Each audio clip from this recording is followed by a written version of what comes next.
Assalamualaikum warahmatullahi wabarakatuh. Bertemu lagi dengan saya, Ibu Indah. Di video kali ini kita akan membahas tentang suatu partikel yang sudah tidak asing lagi di telinga kita, yaitu virus.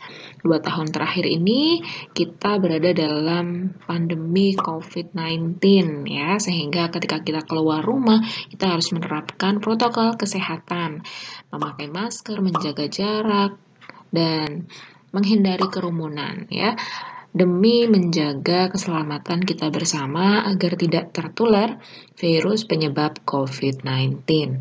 Nah, bagaimana sih bentuk dari virus itu? Kenapa sih kita harus pakai masker? Kita harus menjaga jarak dan mencuci tangan dengan bersih? Bagaimana bentuknya ini? Nah, untuk itu kita akan bahas lebih dalam mengenai virus di video kali ini. Kita mulai dari sejarah penemuan virus. Pertama kali diteliti oleh seorang peneliti bernama Adolf Meyer tahun 1883. Hasil penelitian dari Adolf Meyer menunjukkan bahwa penyakit penyebab mosaik pada daun tembakau ini diduga disebabkan oleh bakteri yang tidak terlihat di mikroskop. Adolf Meyer menduga bahwa ukuran bakteri X ini jauh lebih kecil dari biasanya sehingga dia tidak terlihat di mikroskop. Penelitian kedua dilakukan oleh Dmitri Ivanovsky tahun 1892.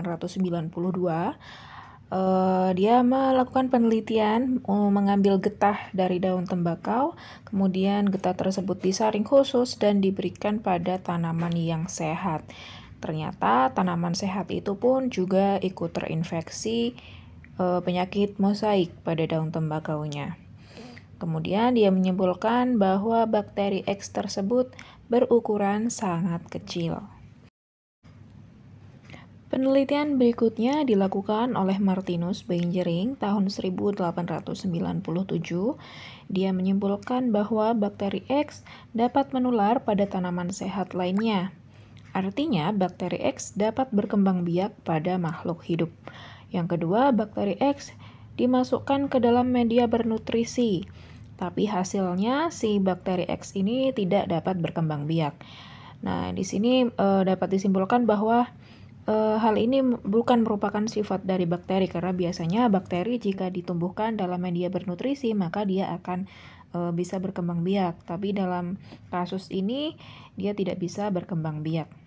Kemudian bakteri X ini tidak lagi disebut dengan bakteri, melainkan disebut virus lolos saring atau filtrable virus.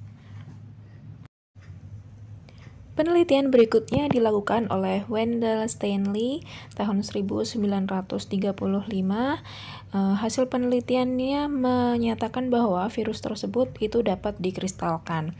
Padahal hal ini bukan merupakan sifat dari makhluk hidup, karena ketika makhluk hidup dikristalkan atau dibekukan, maka dia akan mati. Akan tetapi pada si patogen ini ketika dia dikristalkan dan dicairkan kembali, maka dia akan hidup kembali. Jadi hal ini bukan merupakan suatu makhluk hidup. Kemudian virus X ini disebut sebagai tobacco mosaic virus atau TMV. Nah, kita perdalam lagi oleh penelitian Martinus Beijering tahun 1897. Jadi ini adalah ilustrasi gambarnya. Nah, tadi tembakau yang terinfeksi diambil getah daunnya diambil, kemudian disaring dengan penyaring bakteri. Nah, harusnya kalau misalkan penyebab penyakit ini adalah bakteri, maka akan ada bakteri yang tersaring. Nah, hasil saringannya ini seharusnya tidak mengandung bakteri penyebab penyakit ini, sehingga ketika diberikan kepada tanaman yang sehat, maka tanaman tersebut akan tetap sehat dan tidak tertular. Tapi pada kenyataannya, setelah dilakukan penyaringan dengan penyaring bakteri, maka getah daun ini ketika diberikan kepada tanaman tembakau yang sehat, ternyata tanaman tembakau tersebut tetap terinfeksi, dibuktikan dengan adanya bercak-bercak kuning pada daun. Nah, di sini dapat disimpulkan bahwa patogen X ini adalah bukan bakteri, karena patogen bisa melewati saringan khusus untuk bakteri. Nah, semua ilustrasi ini dan materi ini diambil dari buku Campbell tahun 2012. Kemudian kita bahas tentang ciri tubuh virus. Nah, kalian bisa perhatikan di sini ada struktur SARS-CoV-2. Jadi virus SARS-CoV-2 ini adalah virus penyebab penyakit COVID-19 yang selama ini kita perbincangkan. Jadi virus ini bentuknya bulat dan di seluruh permukaannya ada beberapa tonjolan. Nah, virus ini merupakan partikel yang sangat kecil sekali, ultra mikroskopis. Ya, ukurannya sangat kecil, sekitar 30 sampai 450 nanometer, sehingga kita tidak bisa melihat virus ini dengan mata telanjang gitu ya. Jadi kita harus membutuhkan mikroskop yang perbesarannya sangat tinggi sehingga kita bisa melihat bentuk virus yang seperti ini gitu ya. Kemudian virus ini bukan merupakan sel. Jadi sel itu adalah unit terkecil struktural penyusun tubuh makhluk hidup. Jadi kita tersusun atas suatu sel. Tapi virus ini bukan merupakan sel. Ya, karena dia tidak punya dinding sel, membran, sitoplasma, inti, dan organel sel. Jadi dia merupakan partikel tersendiri gitu ya. Kemudian virus ini hanya dapat hidup dan berkembang biak di sel hidup lain atau sel inang. Jadi ketika virus itu berada di dalam tubuh makhluk hidup seperti manusia, tumbuhan, dan hewan, maka dia akan bisa hidup dan berkembang biak sebanyak mungkin ya selama sel inang itu hidup. Akan tetapi ketika virus ini berada di luar tubuh sel inang atau di luar tubuh makhluk hidup, maka ada jangka waktunya untuk akhirnya dia bisa mati gitu ya. Apalagi ketika kita memakai hand sanitizer, kemudian kita menyemprotkan desinfektan di permukaan benda-benda mati di sekitar kita, maka itu akan lebih cepat membunuh virus ini. Kemudian sifat yang lain dari virus yaitu dia dapat dikristalkan. Nah, dikristalkan seperti benda mati, maksudnya dikristalkan ini dia bisa dibekukan gitu. Setelah dia dicairkan kembali, maka dia akan hidup kembali. Padahal makhluk hidup itu tidak bisa seperti itu. Ketika makhluk hidup dikristalkan, maka nantinya pasti akan mati dan tidak bisa hidup kembali. Tapi berbeda dengan virus, dia dapat dikristalkan dan dapat hidup kembali. Kemudian kita harus tahu struktur tubuh virus itu terdiri dari apa saja.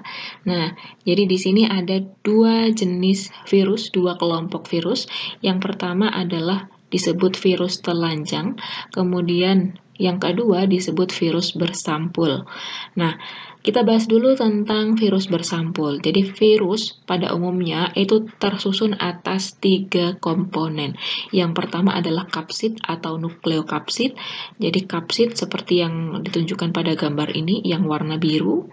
Nah, kapsid ini tersusun atas subunit protein disebut kapsomer. Jadi kalian bisa melihat kapsid ini kalau digambar ini tersusun atas segitiga-segitiga, banyak segitiga. Ya, jadi satu segitiga ini disebut kapsomer. Nah, kapsomer ini adalah merupakan suatu protein gitu ya. Jadi kumpulan dari kapsomer ini disebut dengan kapsid. Kemudian kapsid ini berfungsi untuk memberi bentuk virus. Jadi nanti bentuk kapsid ini bermacam-macam ya. Jadi makanya virus itu bentuknya juga bermacam-macam karena kapsid ini. Kemudian fungsinya yang lain yaitu melindungi asam nukleat dari enzim inang. Asam nukleat ini seperti DNA atau RNA ya. Jadi DNA atau RNA ini berada di dalam kapsid. Nah, kapsid ini melindungi RNA atau DNA ini dari enzim sel inang yang nantinya akan dia tempati gitu supaya tidak hancur gitu ya. Jadi dilindungi oleh kapsid. Kemudian fungsi yang lain yaitu tempat perlekatan virus pada inang. Nah, pada virus-virus yang tidak bersampul atau tidak berselubung, nah kapsid ini berfungsi untuk perlekatan pada sel inang nantinya. Kemudian komponen kedua yaitu asam nukleat. Nah, tadi sempat disinggung sedikit ya tentang asam nukleat. Jadi asam nukleat ini pada virus itu hanya terdiri dari satu jenis asam nukleat saja, DNA atau RNA saja. Kalau di manusia atau di makhluk hidup yang lain, itu pada umumnya ada dua-duanya, ada DNA, ada RNA. Akan tetapi pada virus itu hanya salah satu saja. Jadi makanya nanti ada virus, ada yang disebut virus DNA, ada yang disebut virus RNA. Contohnya virus DNA itu adalah kelompok dari Myoviridae, contohnya FAK-T4.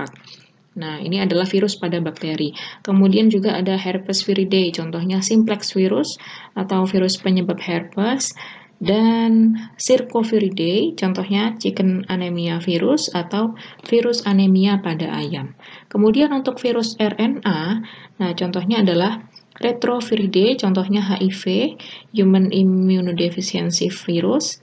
Nah, kemudian contoh virus RNA yang lain adalah Rhabdoviridae, contohnya Lissa virus. Nah, Lissa virus ini menyebabkan rabies pada vertebrata. Kemudian Coronaviridae, contohnya coronavirus, yaitu virus penyebab flu burung, kemudian virus yang menyebabkan COVID-19. Nah, itu semuanya adalah virus RNA. Kemudian asam nukleat ini berfungsi sebagai informasi genetik saat penggandaan atau replikasi. Kemudian komponen yang ketiga yaitu selubung. Selubung ini berupa lipoprotein. Lipoprotein itu adalah terdiri dari lipid dan protein. Gabungan antara lipid dan protein ya. Kemudian, tidak semua virus itu memiliki selubung. Jadi, ada virus yang punya selubung dan ada juga virus yang tidak punya selubung. Virus yang tidak punya selubung itu disebut virus telanjang dan virus yang punya selubung itu disebut virus bersampul. Ya, bagian ungu dan ada tonjolan-tonjolan di luar ini merupakan selubung atau sampul dari virus. Nah, fungsinya apa? Fungsinya adalah untuk melindungi DNA atau RNA virus, membantu mengelabuhi sistem imun sel inang, memfasilitasi virus memasuki sel inang. Nah, di sini kita akan bahas tentang bentuk-bentuk virus ya, berdasarkan bentuk kapsid. Tadi sempat disinggung bahwa kapsid ini mempengaruhi bentuk dari virus. Nah, sekarang kita akan bahas macam-macam bentuk dari virus. Yang pertama, virus SARS-CoV-2 ya. Nah, di sini kalian bisa lihat bagian per bagiannya. Ini ada kapsid. Jadi perlu diingat kapsid itu adalah yang membungkus asam nukleat ya, berupa RNA atau RNA. Jadi ketika kalian melihat struktur seperti ini adalah bagian dari dalam virus. Jadi kalian harus menemukan kapsid. Kapsid ini adalah yang membungkus RNA atau RNA. Di sini RNA-nya berwarna kuning. Jadi yang berwarna ungu ini di luar RNA ini merupakan suatu kapsid ya, suatu susunan protein kapsomer. Kemudian ya, asam nukleat ini yang kuning ini yaitu RNA. Kemudian di virus SARS-CoV-2 ini juga ada selubung atau sampul ya, yang bulat bagian luar ini. Kemudian yang tonjolan-tonjolan di luar ini adalah namanya protein spike. Nah, protein spike inilah yang nantinya akan berikatan dengan reseptor, namanya reseptor ACE2 di membran sel saluran pernafasan manusia untuk memulai infeksi. Jadi reseptor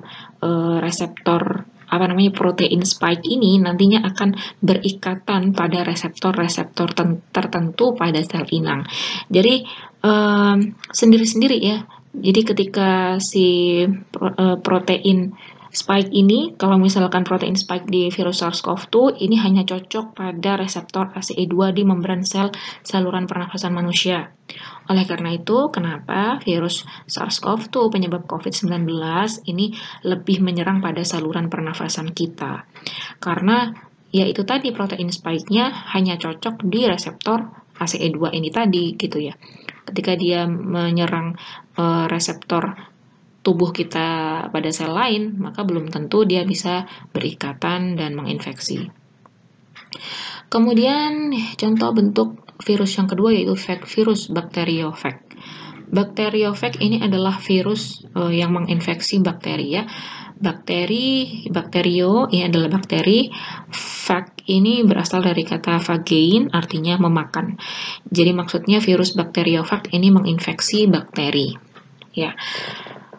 Oh iya, tadi yang virus SARS-CoV-2 ini berbentuk helix ya, bentuknya helix karena si kapsidnya ini bentuknya helix mengikuti bentuk dari asam nukleatnya ya, seperti itu. Kemudian untuk virus bakteriofag dia bentuknya kompleks, kepalanya berbentuk polihedral, sedangkan ekornya berbentuk helix seperti ini. Jadi ini adalah kepalanya. yang di tengah-tengah ini adalah asam nukleatnya, kemudian seperti tabung ini adalah ekor, kemudian seperti kaki ini adalah serabut ekor namanya. Kemudian bentuk berikutnya yaitu virus Tobacco Mosaic Virus atau TMV. Di awal video tadi sudah kita bahas ya tentang virus ini. Maka virus TMV ini bentuknya ternyata seperti ini. Bentuknya helix. Kenapa bentuknya helix? Nah, di sini adalah kapsid ya. Kapsid ini bentuknya melingkar helix seperti ini mengikuti panjang dari asam nukleatnya. Nah, kemudian yang kedua yaitu virus influenza. Virus influenza ini juga berbentuk helix karena kapsidnya juga berbentuk helix. Nah, kalian bisa melihat di sini di gambar. Nah, warna kuning ini adalah kapsidnya. Ya. Kemudian yang tengah yang warna merah ini adalah asam nukleatnya. Bentuk yang ketiga yaitu bentuk polyhedral ya. Polyhedral. Kapsidnya di sini kita bisa lihat kapsidnya yang paling luar ya. Nah, dia tidak punya yang namanya sampul. Jadi yang paling luar ini adalah suatu kapsid ya. Polyhedral. Jadi dia seginya banyak ya.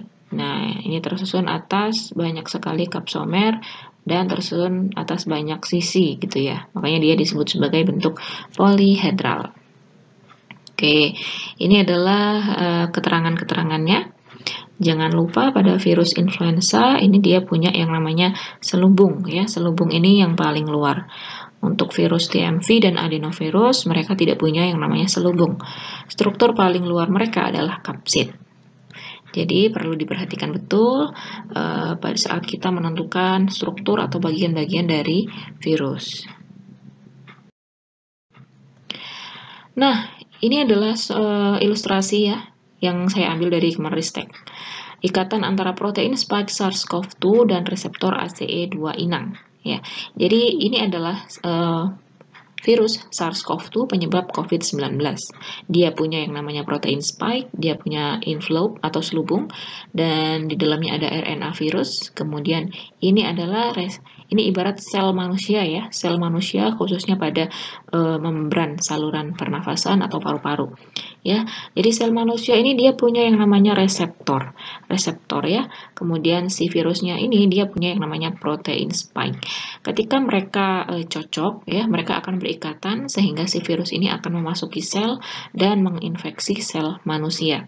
Pada virus SARS-CoV-2 ini dia punya protein spike yang khusus untuk bisa bermodifikasi dengan reseptor ACE2 pada sel manusia. Nah, oleh karena itu, kenapa dia bisa menginfeksi khususnya pada sel pernafasan manusia. Oke, sampai di sini dulu pembahasan kita mengenai virus. Di video berikutnya nanti akan saya jelaskan tentang cara reproduksi virus dan peran-peran dari virus. Oke, itu saja. Terima kasih atas perhatiannya. Selamat belajar. Semoga video ini bisa memberikan pemahaman kepada kalian dan bermanfaat untuk kita semua. Saya akhiri. Assalamualaikum warahmatullahi wabarakatuh.